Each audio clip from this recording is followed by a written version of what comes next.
30 tahun lamanya dianggap pemikirannya sesat. Dari 30 tahun itu baru dikatakan bahwa ini relevan. Ini relevan. Berarti cara berpikirnya Wahid 30 tahun melampaui samanya. Makanya kenapa dianggap tidak bersatu itu dianggap itu Wahid ya. Ini sudah melenceng.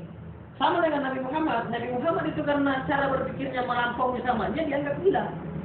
Wah, mana mungkin Nabi Muhammad bisa Isra Mi'raj dari Masjidil Haram ke Masjidil Aqsa, naik ke Sidratul Muntaha, kemudian dalam satu malam pun bisa kembali. Tetapi nanti kan nanti abad 20-21 kemudian dikatakan bahwa itu bisa terjadi karena adanya teknologi. Ya, sudah banyaknya pesawat, sudah banyaknya teknologi atau kapal yang bisa menembus angkasa. Sehingga orang baru mengatakan, seperti inilah dulu semangat yang diberikan Nabi Muhammad. Berarti baru dari abad ke-7 sampai ke abad 20, sekitar 1.300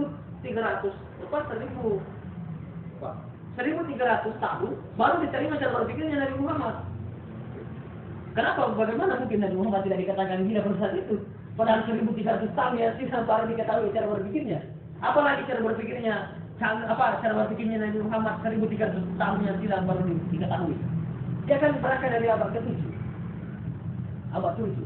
Kemudian nanti di abad 20 baru muncul namanya sains. Gampangnya sains itu perkembangan teknologi. Berarti dari abad 7 dari 7 kemudian berarti 13 abad. 1.300 tahun. Apa gagasan pembaharuan Nabi Muhammad ya? Apa gagasan pembaharuan Nabi Muhammad dalam segi kedokteran? Dari segi kedokteran Nabi Muhammad sudah memberikan kontribusi bahwa ketika ada lalat yang jatuh dalam makananmu atau minumanmu maka celupkan dalam seluruh badannya. Begitu. Itu pernyataan Nabi Muhammad abad ke-7 dalam segi pendekatan kedokteran ya, dalam pendekatan. Ini segi pembaharuan Nabi Muhammad saja yang saya coba bandingkan dengan segi pembaharuan senior-senior kita di HMI. Ya. Bagaimana mungkin Nabi Muhammad tidak dikatakan gila kalau seperti itu? Wah, ini tolo-tolo yang Nabi Muhammad. Kenapa bisa jerat-jerat itu dari tai, kemudian hinggap di makanan Nabi Muhammad, dia suruh dicurupkan semua badannya. Berarti itu adalah makhluk kotor. Barusan dari tai misalnya. Itu kan Nabi Muhammad dikatakan gila pada saat itu, abad ke-7. Jadi ketika ada lalat itu dalam hadisnya begitu. Ketika ada lalat yang jatuh di makanan, jatuh di makanan atau minuman, maka celupkanlah seluruh badannya.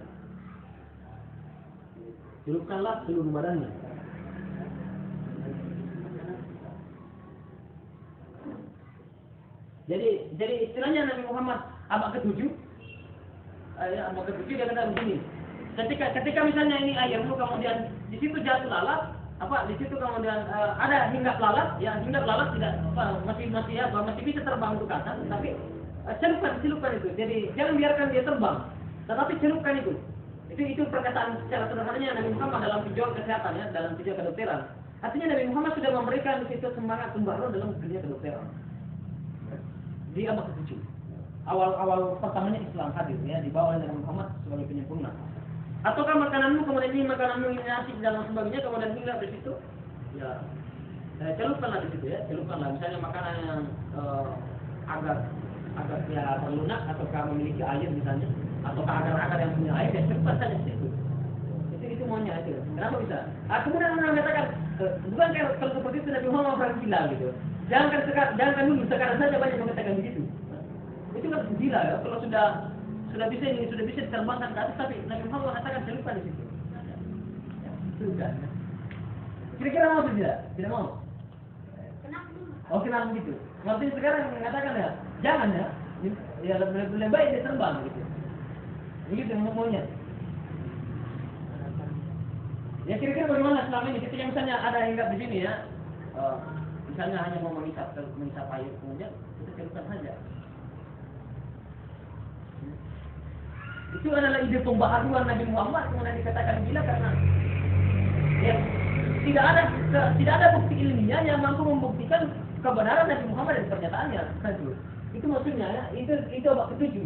Abad ke-7 nanti di abad 20 ya kedokteran Eropa mengadakan penelitian terhadap binatang-binatang termasuk lalat, mengadakan penelitian ilmiah dari berbagai universitas kedokteran universitas di Eropa atau di barat sana, dari Amerika sana, kemudian spesifik kepada pendekatan kesehatan di dunia lalat. Ada apa dengan lalat? Kenapa bisa lalat itu? Dalam Islam kenapa juga lalat diperbincangkan? Kenapa laba-laba diperbincangkan? Kenapa madu, ya, lebah gitu diperbincangkan? Ada apa? Pasti ada hal yang menarik. Termasuk lalat. Lalat juga ada diperbincangkan karena kata Tuhan, jangan kamu mengira bahwa lalat tidak ada fungsinya. Ya ada semua dari binatang kecil seperti itu pun, semut seperti itu pun, lalat seperti itu pun semua memiliki fungsi. Itu dalam Islam sudah diajar itu. Tetapi nanti kedokteran Eropa yang berkembang kemudian mencoba meneliti secara spesifik pada dunia lalat, ya. Ternyata dalam dunia lalat memiliki dua sayap. Sayap kiri dan sayap kanan. Terus dia terus mengkaji penelitian secara ilmiah. Oh ternyata sayap kiri lalat mengandung racun, sayap kanannya mengandung obat. Berarti ketika lalat kemudian hinggap di makanan atau minuman, di situ menaburkan racunnya karena sayap kirinya dia pakai untuk menaburkan racun. Sehingga ketika dicelupkan semuanya, berarti sayap kanannya menyentuh itu obat, berarti penetral. 1300 tahun yang lalu pernyataan Nabi Muhammad baru dikatakan benar itu Muhammad, benar. 1300 tahun yang lalu baru dikatakan Nabi Muhammad benar. Bagaimana tidak dikatakan tidak? Apalagi amal wahid dengan sanur yang baru 30 tahun. Itu tidak seberapa. Nabi Muhammad saja itu 1300 tahun yang lalu. Karena nanti di abad 20 ketika ini gempar di Eropa tentang dunia kedokteran di dunia spesifik lalu. Ternyata yang dikatakan dulunya itu hanya saja kenapa Islam telah mengharap itu. Terlalu banyak terlalu formalitas Islam itu. Makanya saya harus mencoba mengkritik bahwa coba kita berpikir secara realistis itu dikembangkan itu Islam. Kenapa kemudian perempuan kemudian harus haid gitu? Dalam dunia kesehatan dalam Islam pun sudah dijelaskan dengan itu. Tetapi ya kurang digarap saja.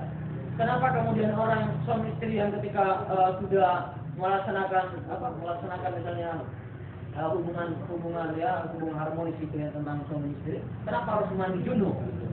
Ternyata dunia kedokteran abad 20 baru menemukan itu bahwa ada puri-puri yang terbuka. Nanti ketika dia mandi kemudian itu tertutup.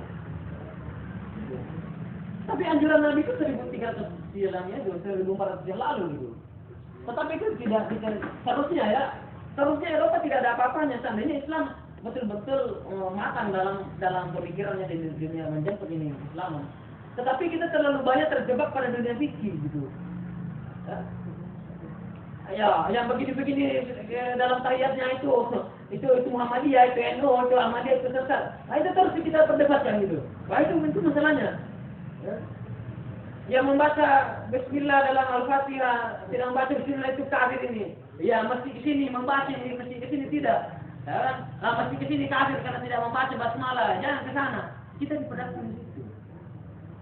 Mau Isra Mi'raj Nabi itu halal, itu haram gitu. Kita diperdebatkan pada kondisi itu. Ketika tidak berjenggot itu tidak masuk dalam surganya Tuhan, kan? Kita terlena dalam dunia fikih. Baru itulah kalian diselamatkan di hari ini karena kita tidak membahas itu. Ya silakan kembalikan kepada pengaruhnya. Karena itu urusan teknis. Ya ini hanya kerangka ya, ini hanya kerangka dasar dari kenapa wajar ketika begini. Kenapa kemudian dianggap candur ya, dianggap candur sama hawa itu dianggap. Pemikirannya karena belum dipahami. Ya. Nanti ketika tahun 2000-an kemudian sarjana barat